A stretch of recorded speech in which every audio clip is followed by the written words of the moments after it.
All right. Well, hello and welcome back to another edition of the MilVet Podcast. For those that don't know about the MilVet is a company that specializes in hiring and placing veterans into private equity and venture capital backed portfolio companies into executive roles primarily. And we also help companies that want to hire veterans into the private equity and venture capital space and beyond find roles there. Today, I am really excited to have my guest, Brian Coyne, with me. Brian's a fellow Marine that did make the jump from the Marine Corps into the private equity world, which is a little bit unique. But I'll let Brian tell his story as we go through the podcast. And with that, Brian, I'd love for you to just kind of kick things off. And first and foremost, just talk a little bit about your military time, and then we'll talk about transition and kind of how things are going these days. But if you start back on, how did it all start? How did you get into the Marine Corps in the first place? What kind of drove you there? And we'll go from there. Okay. Well, thanks, Beau. I appreciate it. And just up front, I appreciate what you guys do. We talked about your mission a little bit, and I'm really glad there's guys out there like you helping our teammates out. Yeah, I joined the Marines in '96. I went to college, frankly, to play basketball. I needed a full ride, and I found a place that would get me that, and it happened to be the U.S. Merchant Marine Academy. But while I was there, we had a Marine officer instructor who ended up becoming a general officer. And I just, I had to find out what that guy was all about. He was at all of our games. I did. And I got turned on to the Marine Corps while I was there. Not a big Marine presence coming out of the U.S. Merchant Marine Academy. But that said, I was turned on from the outset after meeting that one leader. And I wanted more of it. And so right after graduating, I went into the Marines and spent 26 years in the infantry. Loved every minute of it. So did my family. And only left, frankly, because we had a fairly life-altering event with my youngest of 4 children. Marine Corps took great care of us, got us in position to help take care of him in Boston. But it just got me off the treadmill and got me thinking differently. And I just wanted to make a change and spend a little bit more time, directly with my family. And so, Marine Corps gave me that opportunity, gave me a ton of obvious, experiences across 26 years, and really grateful for that time. And once again, my family is too. Decided to get out for, like I said, for personal reasons, mostly family oriented. And plus I had a burning desire, to really test myself in other ways as well outside of service. Things were going well. We were tested all the time in the Marines, but there's a whole nother world out there. And I'd be lying if that hadn't always been in the back of my mind. So I wanted to, since I was getting out, at least get a taste for the corporate world if I could. Didn't really know how competitive I would be or how long it might take to get into a role like that. But I had 3 general ideas when I was leaving the service.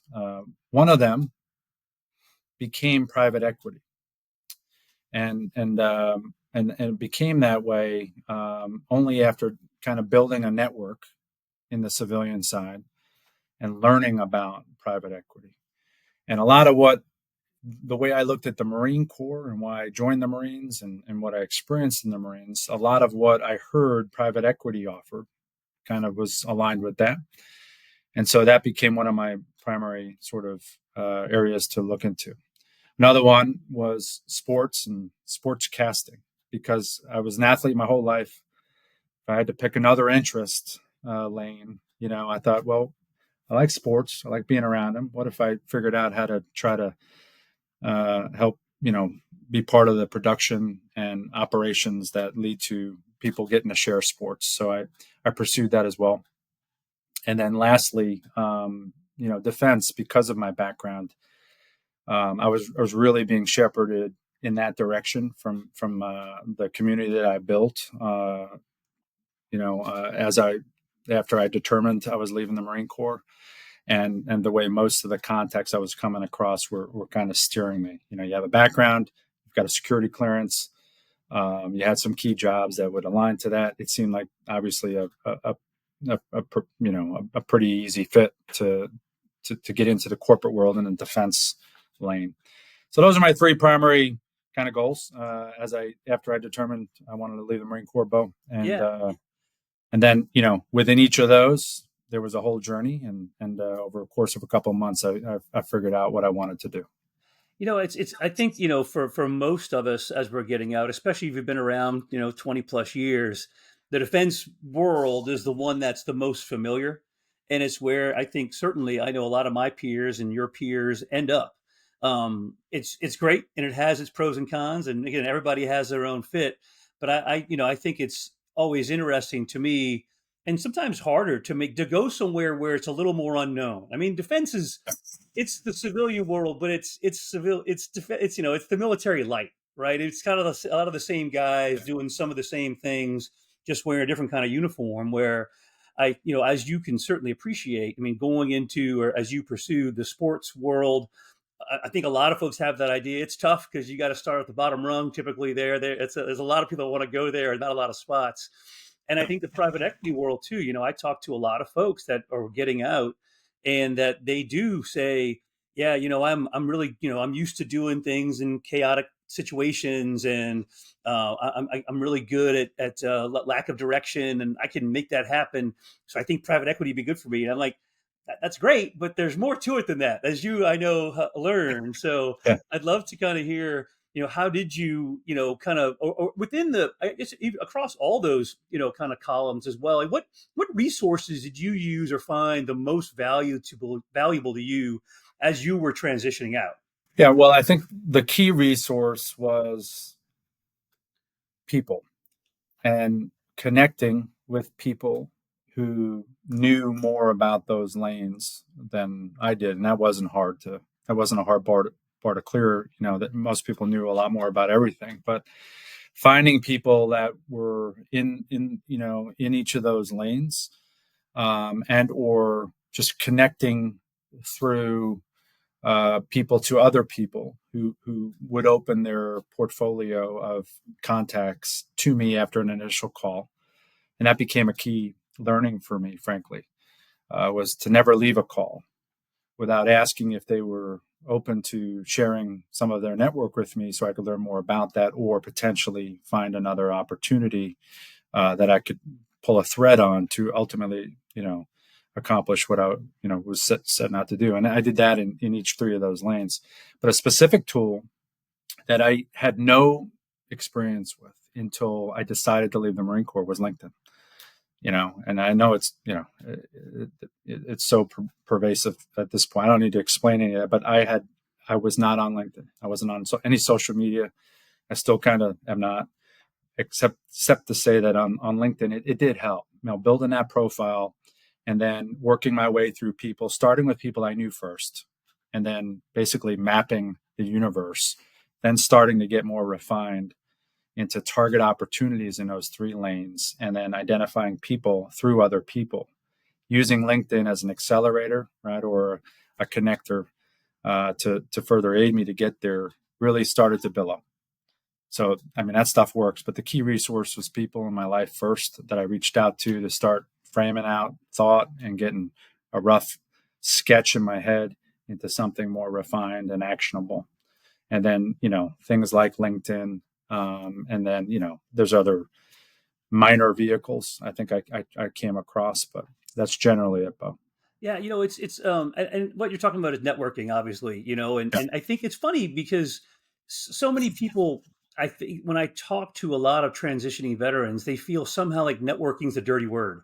Like, oh, I can't network. I just don't feel right doing that. I'm like, well, it's just talking to people. I mean, it's Yeah. great. It's a great TED talk on 50 cups of coffee, and that's what it talks Yeah. about. It's like, going out there and just asking people to share their experiences. Like you're me 5 years from now, right? How'd you get there? How'd and I found it super fascinating for me because my journey was somewhat similar. When I was getting out, I started reestablishing contact with friends of mine from college, friends of mine from high school, friends of mine that had gotten out several years before, family members, and just having conversations, because people love talking about themselves. If you're not asking them for a job, you're saying, hey, look, I've done 26 years in your case. I'm interested in whatever, commercial banking, whatever it may be. Like, what do you do? 'Cause, I have a lot of friends in commercial real estate, and I'm like, all right, you sell buildings, but like, I don't know what that means exactly, and just having those conversations, I think to do as much of it, at least I found, it's as much to find what you don't want to do as it is what you do want to do. Yeah. Talk to some people, and your point of targeting is so important because you do start with this big target out there.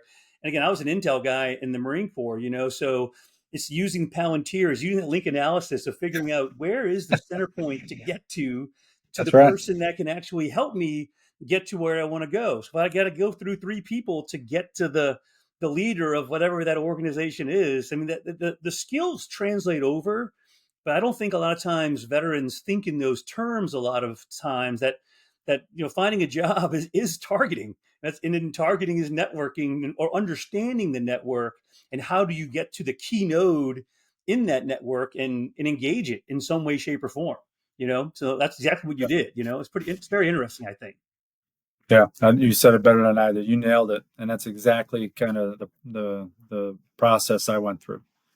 And I guess to really focus more specifically on the private equity side, obviously that's where the MilVet focuses, and that's where you landed. I mean, how did you go about that? Because usually what I have seen for a direct transitioning veteran to get in that world can be a challenge, right?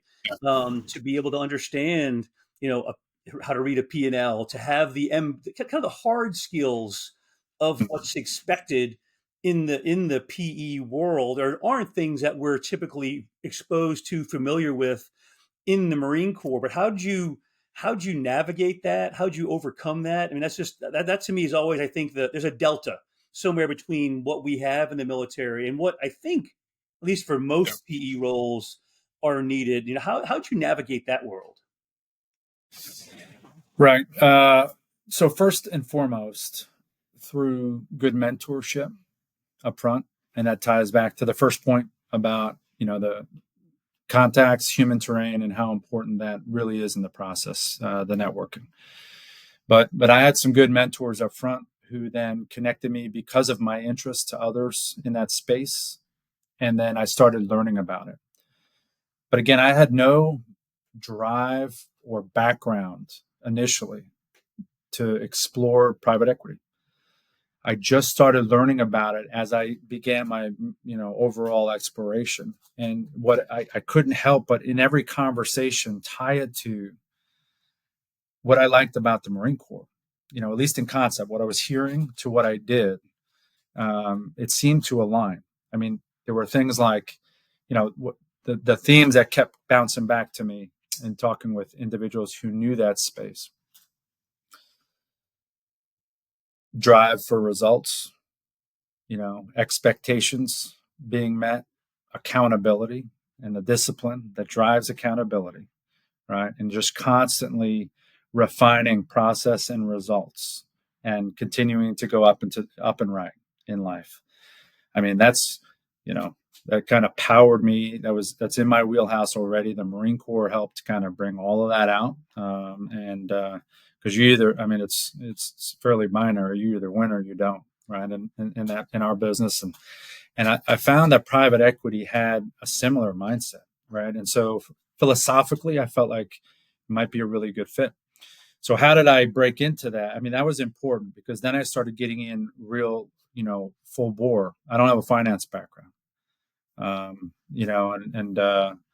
was a logistics major in college, and I went through some of the military schools. I never got an MBA. I couldn't spell P&L.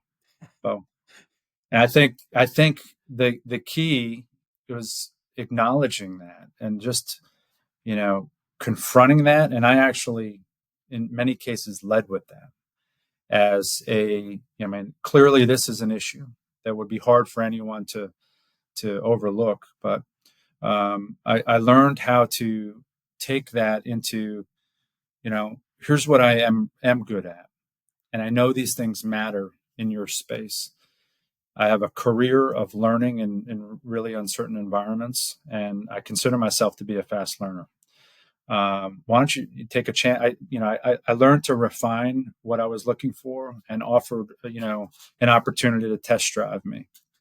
And if I don't generate results along, measurable lines, in improving the performance of, a project that you have, that is meaningful and has to improve, then kick me to the curb, and we don't have to go any further. The only thing I wanted to make sure I had was insight, a clear runway to get my foot in the door and get into key leadership roles. At the time, to me, I wanted to be a COO. If I were going to do the corporate plunge, so to speak, and test myself in that arena, like I mentioned at the outset, I wanted an opportunity fairly quickly to be tested as a COO in a company. But I acknowledge that there might be a little bit of ramp up window required, and to get me where I need to be in whatever space I'm going into, but also a test drive period to make sure that this leap you might be taking with someone like me is worthwhile. I found through a couple of different private equity firms that resonated and worked, and the fortitude that comes along with the strengths that we do have to bring to the table, and the strength to identify that, hey, I'm not going to be able to wrestle over a P&L with you right now, but give me a couple months and I absolutely will. I can pick up your business fairly quickly, and I can make immediate change happen and transition that to results. Just give me that look. I found that with a couple of PE firms, a willingness to do that. They were willing to bite on me. And so I chose one. Founders were former football players, they're athletes, and just had a general good fit from the outset with them, and seemed to be good, like good guys, to be frank. And I really wanted to get in there, and they gave me a workout. I went through each of their key leaders, and ultimately my proposition is what I was able to fall into. I wanted to get into one of their companies that needed help, maybe even a turnaround, and I wanted to be able to run operations with a path to become the CEO. And I found that with one of these PE firms. I've been at that for 2+ years now. My first role was a nebulous strategic projects role because of how I positioned myself. And then within 2 months, I was COO of a company. And then within 7 months, I became the CEO of this company. I'm still here today. It's a turnaround.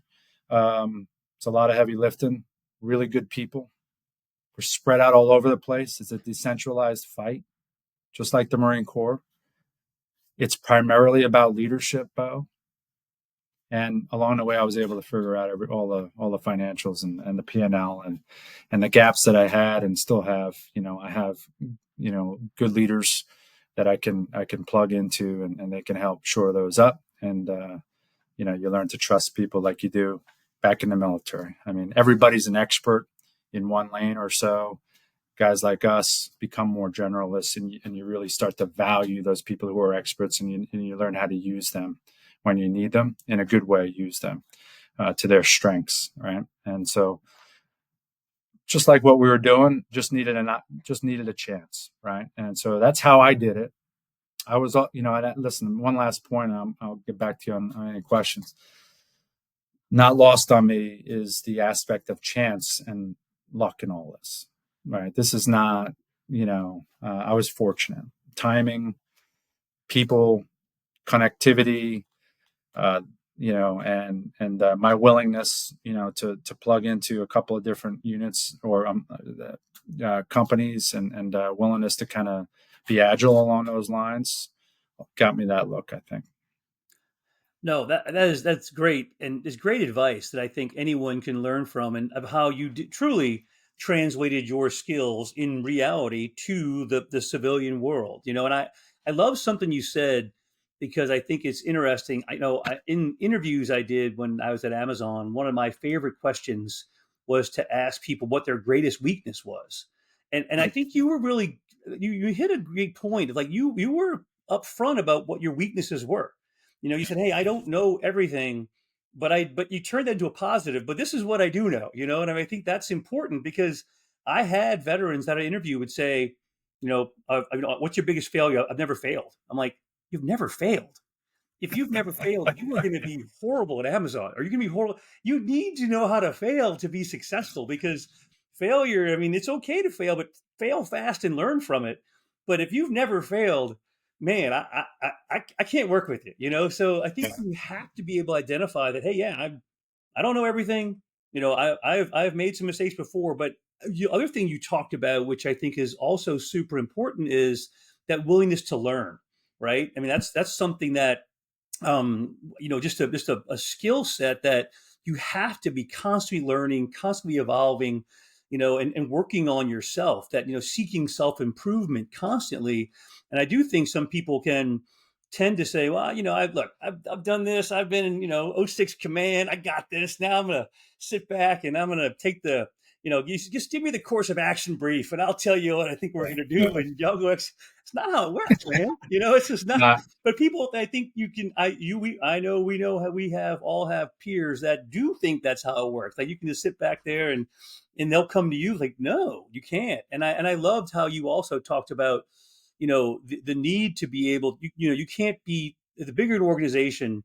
You can't be there doing things every day, right? You have to trust your subordinates and train your subordinates, make sure they have, the equipment, the resources to be successful, but then let them go, right? I mean, that's just what we did in the Marine Corps every day, is we had to empower our teams, resource them, but then, like, I'm not going to micromanage you. I can't be everywhere at once.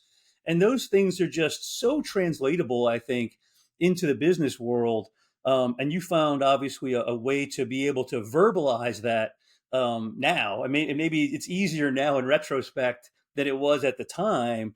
But that's that's for exactly sure. what you've been able to do, is decentralize operations, right? I'm here. I need to know big decisions, but I'm putting it on you to make it happen. I'm going to give you what you need, but you got to do it. And I don't think that people understand sometimes how that translates well into the civilian world.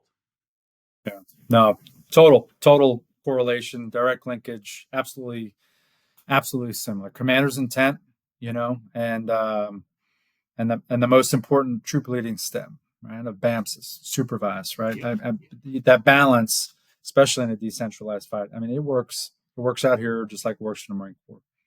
Yeah. So just put an exclamation point on your point there, Beau. Now, is your take? And again, you've been in this world, for a few years now.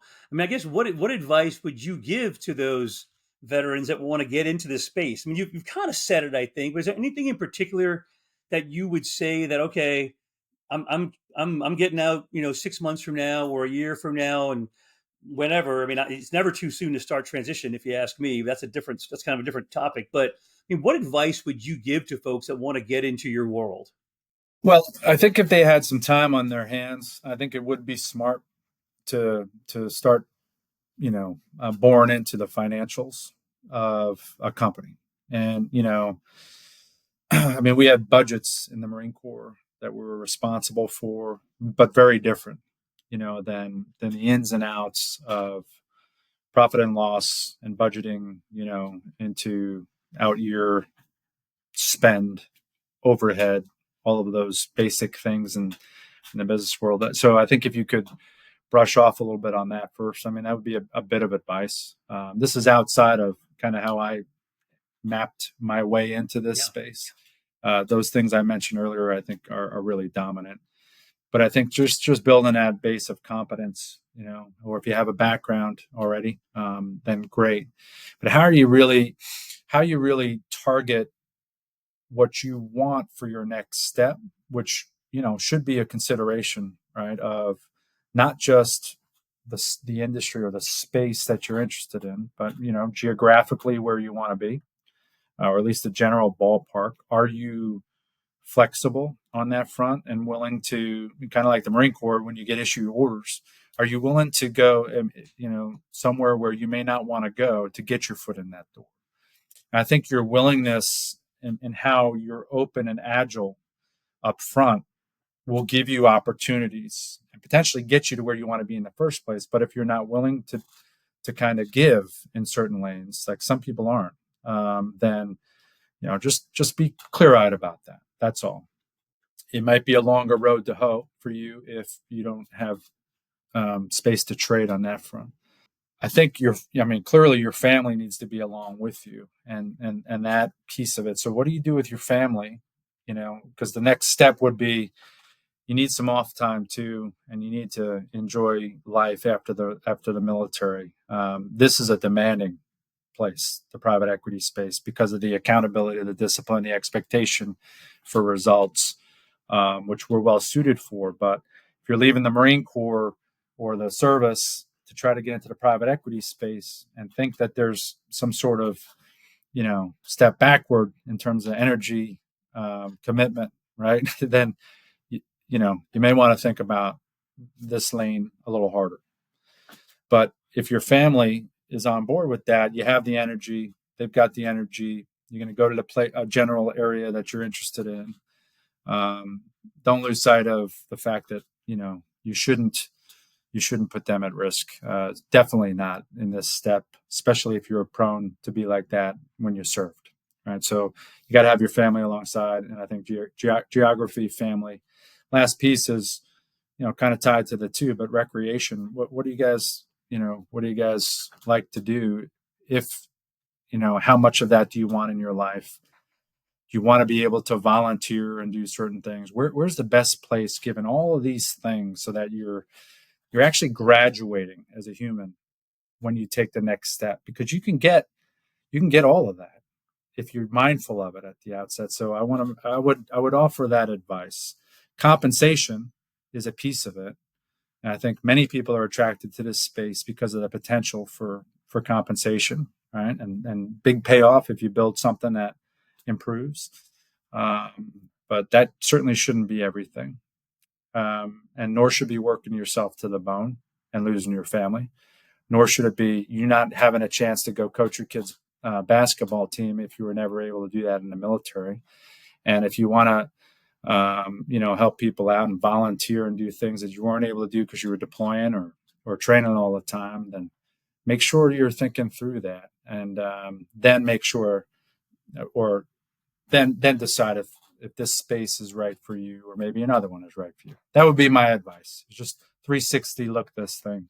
Yeah, I love in my head. I'm like, I'm drawing the Venn diagram of the buckets and how they overlap, and what is that center sweet spot that you have the right, Yes. percentage of each, right? Because you can find jobs that'll give you, 90% work, and you're deployed, you're going overseas, and that's an approach, not good or bad. It's just what's important to you after having been in the grind for 26 years for a long run, where you have given up some of those opportunities, right? And I think most of us want to find a little better work-life balance, and it can be out there, but you have to do the homework to figure that piece out for sure, and kind of find that overlap and what percentage of what are you willing to live with, moving forward. That's great. Other question I would ask for you, and again, I don't know how many companies you talked to when you were doing your interview process, but the other thing that I think is super important, and I've seen to be super important for folks as they transition, is to find a company that has a culture that is one that you feel that you can, blend into, right? I mean, the Marine Corps has a culture. We all know it. But every company has a culture. Amazon has one. JP Morgan has a culture. Google, and they're all different. And I think that culture piece is huge as kind of a predictor if you're going to be successful and stay at a place for a long time, right? Because again, if you only go for the money, you're probably not going to be there for a long time, right? And if you only go for the first job that comes available, because and people do that, you're probably going to be there for a long time. But it sounds like you did some pretty good homework on that piece too. Can you talk a little bit about just maybe the culture of the place you are now, and how the importance of that in general in the decision-making process? Sure. To be frank, the culture of the private equity firm for me, that I came in through, was really where I spent most of the time. And again, I wasn't a perfect fit to go into one of their portfolio companies and help them, improve it. And so, I was based on what they thought was maybe a good fit is kind of how I got introduced to this company. The culture of this company wasn't part of my exploration because I was trying to work my way into a space that what I wasn't a good fit for. So up front, I feel like I traded that to an extent. However, the PE firm, I was comfortable with the one that I decided to really work my way into and wanted to work my way through, because I wanted the opportunity in one of their companies and potentially to do that again and maybe again. And so now fast, zoom into the actual company. I had an opportunity to come and spend some time with the leadership of the company, and I had to be a good fit given their culture at that point. And I was fortunate, chance, luck, the fit here, especially where I came from, the recognition of the gaps that I had. This was a good fit for me. And additionally, I had an opportunity to improve that culture as well. And I saw that almost immediately. And so, it absolutely is a key and should be a key consideration for anybody.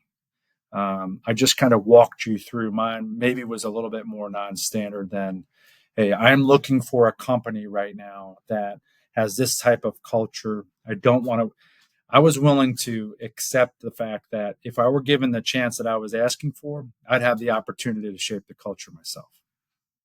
And so for me, that's how I got there. I was fortunate that it was already loaded with good people, and I just needed to help fuel that a bit and then maybe provide a couple of more aspirational things for us to go ahead and reach for over the next few years to really solidify a collaborative culture that we all believed in. And so I was able to build that collaboration, and next year I hope to have that fully landed after about 3 years of culture build. That's awesome. My way. No, I love it, man. It's a different approach, but it's a different world. Like that's the thing. I think that the PE space is different. I mean, it's not a 1.2 million person company like an Amazon. It's mom and pop a lot of times, smaller, and you do have the ability to maybe bring a stamp to it yourself if given the opportunity, right? And I love that. I love that. Well, again, I am so appreciative of your time today. Again, I tell you, I talk to a lot of veterans, and I have over the last 10 years that are transitioning. Your path is somewhat of a unicorn, being able to direct jump from the military into the PE space.